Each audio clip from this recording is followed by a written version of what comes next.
फक्त चंद्र सूर्याची सावली, बाकी काहीही अपशकुन नसते. वडील गंभीरपणे, बघा मुलं शिकलेले आहेत, पण आपल्याला परंपरेचाही आदर करायला हवा.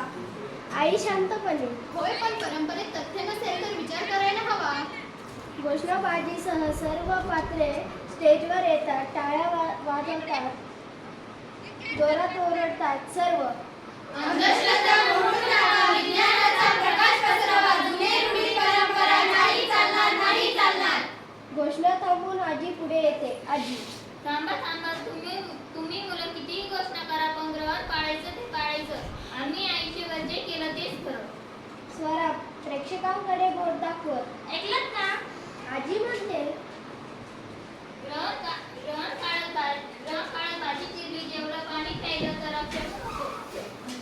प्रेक्षकांकडे होतो का? प्रेक्षकांकडून प्रतिसाद अपेक्षित. रोहन, नाही, काही होत नाही. ही सगळी अंधश्रद्धा आहे. प्रसंग दुसरा. ग्रहणाच्या वेळी घरात तणाव, संपूर्ण कुटुंब घरात नसलेलं. आजोबा जप करतात, आजी मंत्र म्हणते.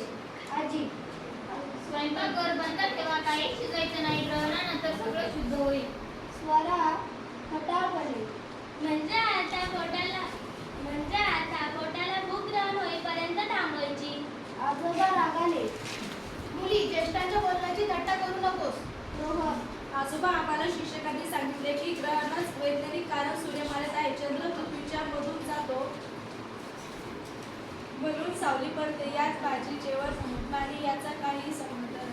आजी ठामपणे. पण आम्ही आयुष्यभर हेच पाळायचं, ते चुकीचं आहे असं कसं मानायचं? आई मध्यम स्वरात. आई, पण काळ बदलला आहे, विज्ञान सांगतंय, तेही विचारात घ्या.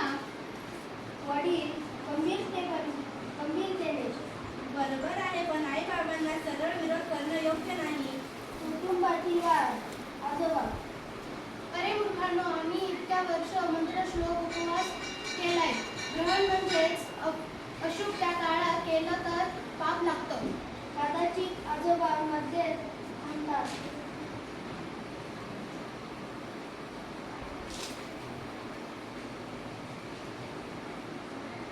आजोबा,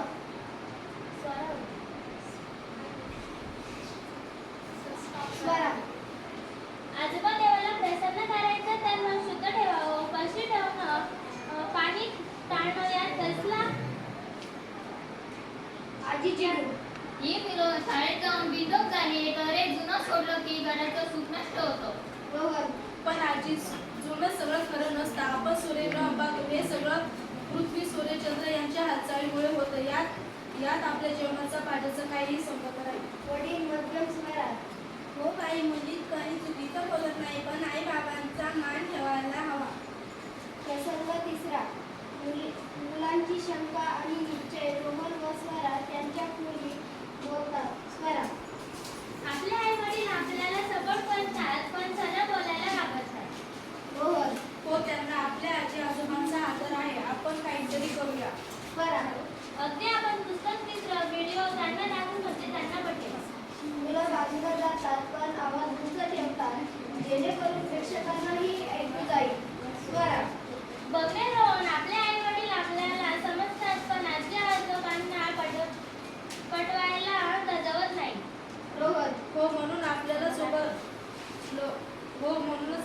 उभं राहावं लागणार. आपण जर चूप बसलो तर समाज पूर्ण विकृतच जगेल.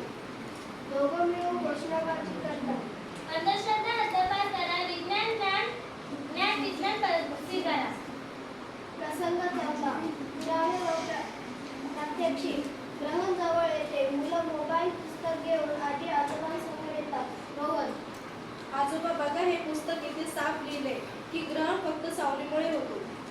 स्वरा मोबाईल दाखवत. इथे व्हिडिओ आहे, नसाच्या साईटवरून विज्ञान सांगते की ग्रहणाने कुणालाही काही होत नाही. आजी संशयाने. पण इतक्या लोकांनी इतकी वर्षे हेच पाळले, ते सगळे चुकीचे कसे? स्वरा मधुर आवाजात. आजी, तुला काळ वेगळा होता, लोकांना काही माहीत नव्हते म्हणून त्यांनी भीतीतून नियम